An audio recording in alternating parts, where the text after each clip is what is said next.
Fourier transform.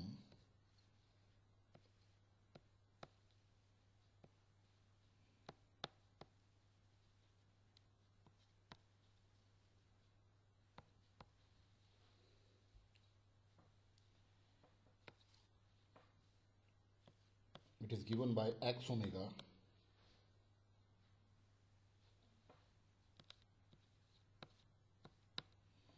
which is the integration of xt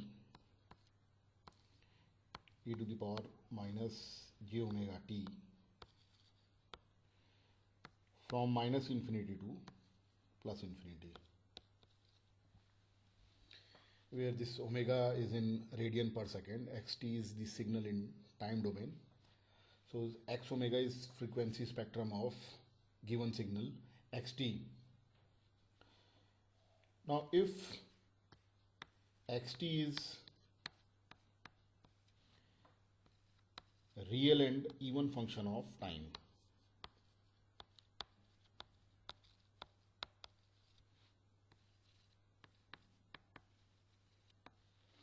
xt is real means complex conjugate of xt is xt.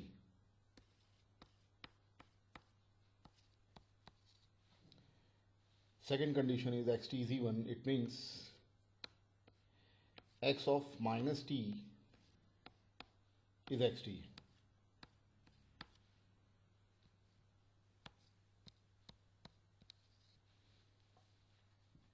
These are the two conditions given. Now in equation 1, or in the formula of Fourier transform of xt, taking the complex conjugate of x omega,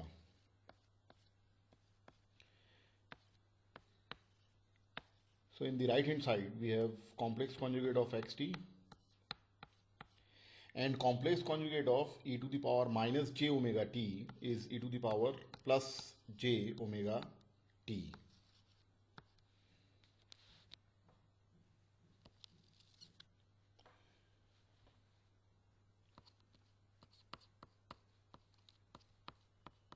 Now in the right hand side, complex conjugate of xt is xt because xt is real signal.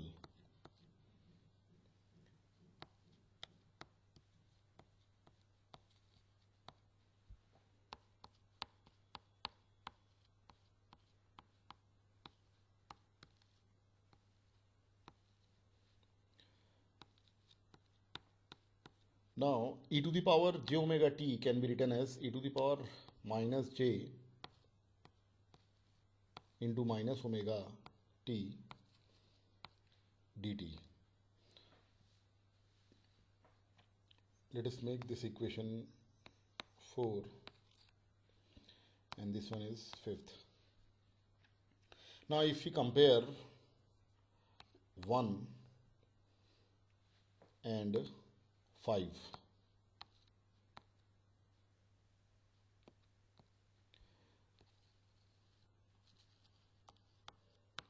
compare 1 and 5. So complex conjugate of x omega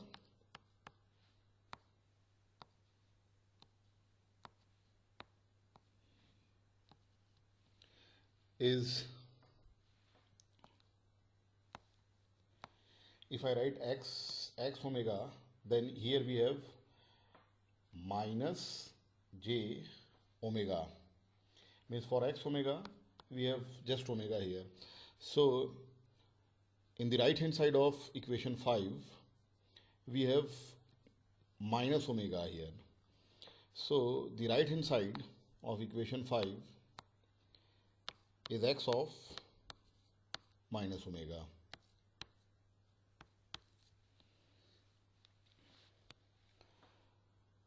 Now in equation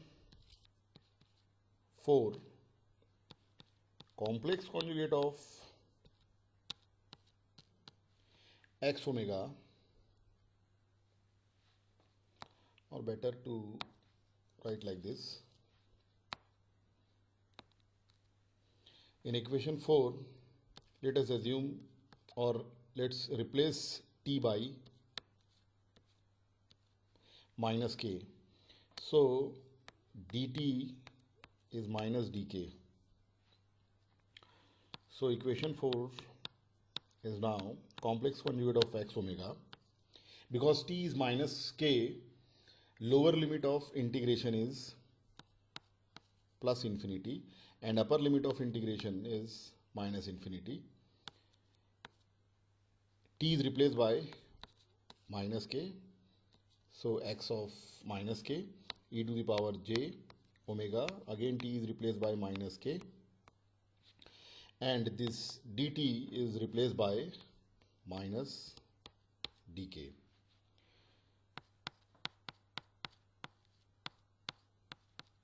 Now this minus sign, due to this minus sign, we can change the limits of integration. So now lower limit of integration is minus infinity, upper limit is plus infinity, and it is given that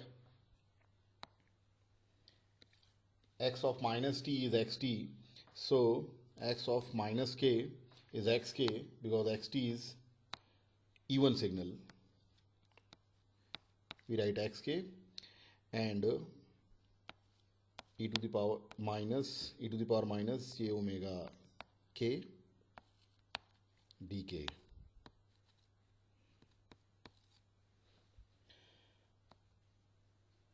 Now we will compare equation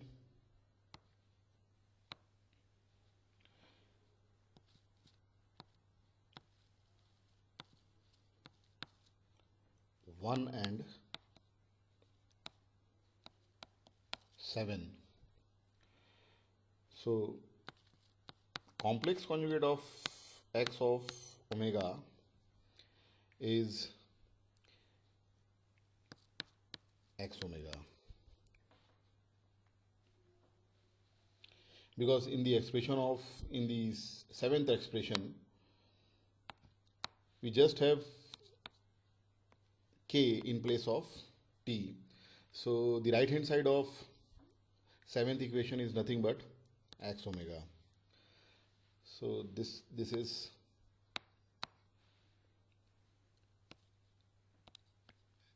eighth equation.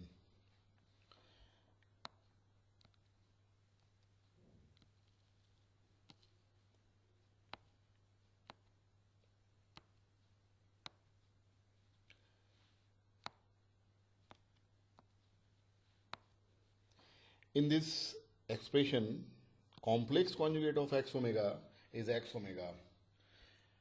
So it means x omega is a real function of omega. Now from the equation 6 and 8,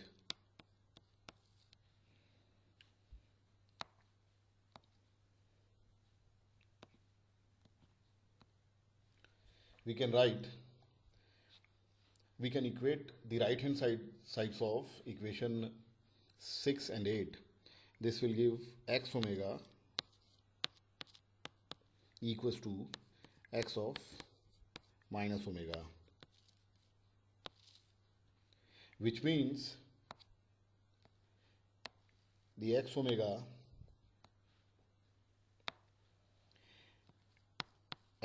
is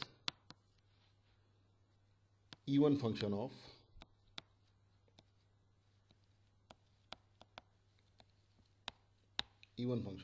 omega. So if xt is real and even function of time, then we can conclude that x omega is also real and even function of omega.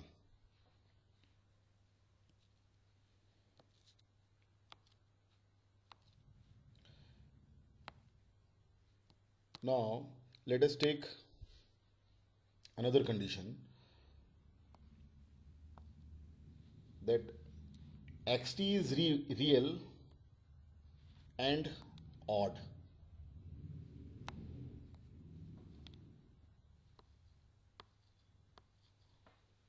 If xt is real and odd, then the equation 3 is x of minus t is minus of xt, because xt is odd signal.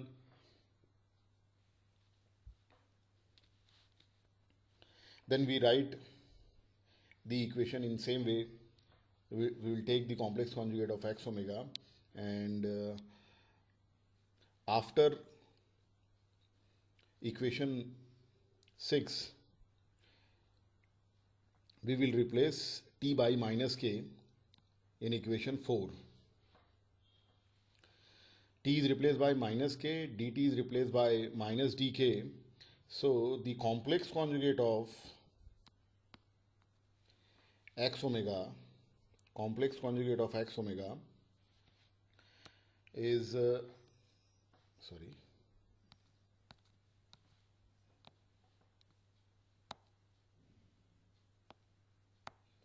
complex conjugate of x omega is x of minus k e to the power j omega minus k into minus of dk. So complex conjugate of x omega, here x of minus k is replaced by minus xk, because xt is odd signal.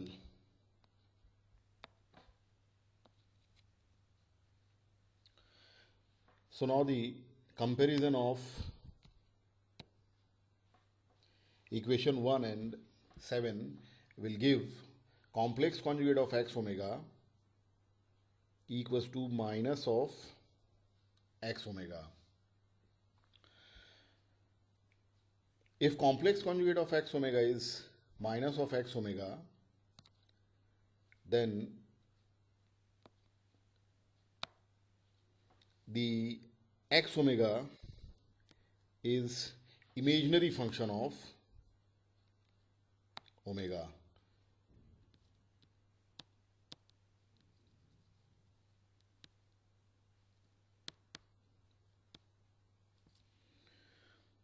X omega is imaginary function of omega. Why it is imaginary? Because suppose a is imaginary number 5j.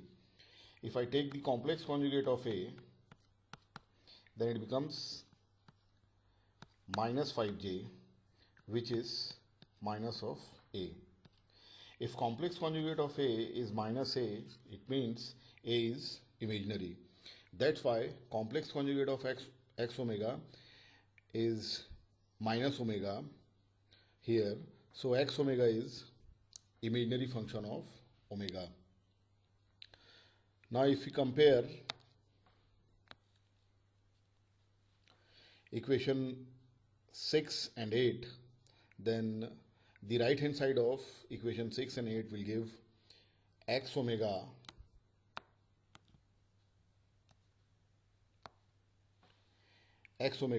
equals to minus of x of minus omega, which means x omega is odd function of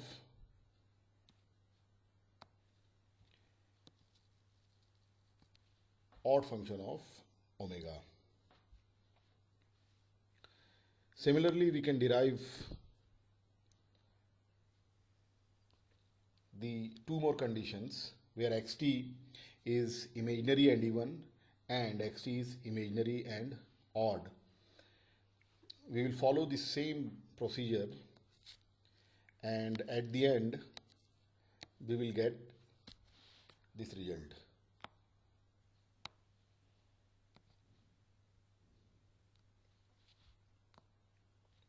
See, if xt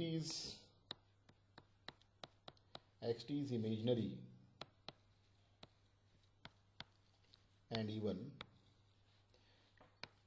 function of time, then the conditions will be complex conjugate of xt is minus xt.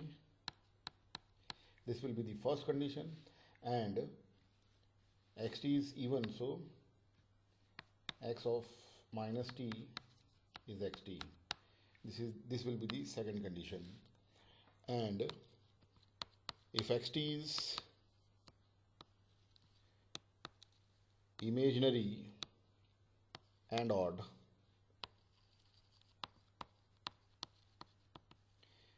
function of time, then the conditions will be complex conjugate of xt is minus xt and x of minus t is minus xt.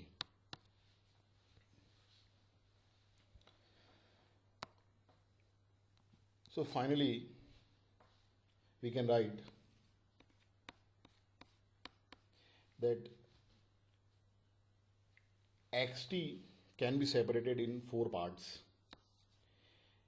the real and even part, a real and odd part of xt, then imaginary and even part of xt, and finally imaginary and odd part of xt. Similarly, its Fourier transform can be separated in four parts: a real and even part, a real and odd part, imaginary and even part, and finally imaginary and odd part. So if Fourier transform of xt is x omega, then if xt is real and even, then its Fourier transform is real and even. If xt is real and odd, then its Fourier transform is imaginary and odd. If xt is imaginary and odd, then its Fourier transform is real and odd. And if xt is imaginary and even, then its Fourier transform is imaginary and even. So this conclusion is valid for Fourier transform, continuous time Fourier transform, and continuous time Fourier series. Similarly, it is valid for discrete time Fourier transform, discrete time Fourier series. Now let us take few examples where xt is real and even. Suppose xt is rectangular pulse, rect t, then its Fourier transform is sinc function, sinc f. In time domain, rectangular pulse is a real and even function of time. So in frequency domain, sinc function is also real and even. Now if we multiply j in the rectangular pulse, because of linearity, its Fourier transform also gets multiplied by j.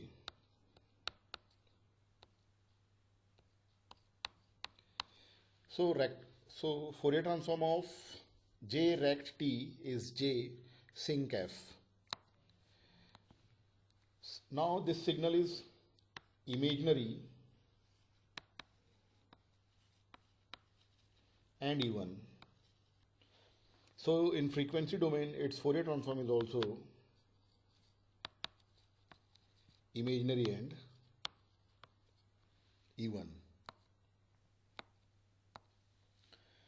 Now if in time domain, if signal is 1 by pi t, 1 by pi t is basically impulse response of Hilbert transform, then its Fourier transform is minus j signum f.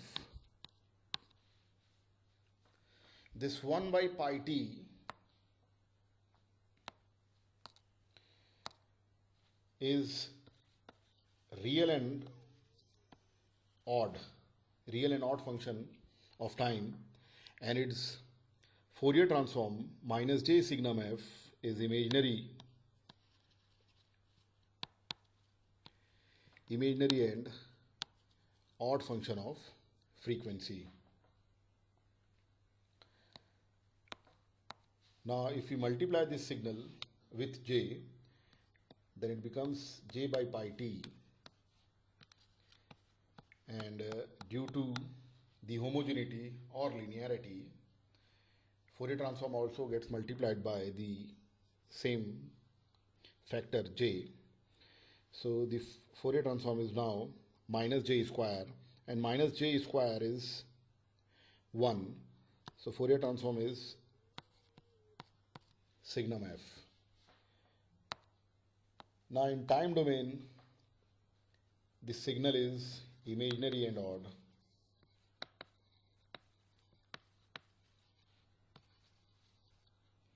And in frequency domain, signum f is real and odd. In the coming lectures, I will show you how to find out these Fourier transform.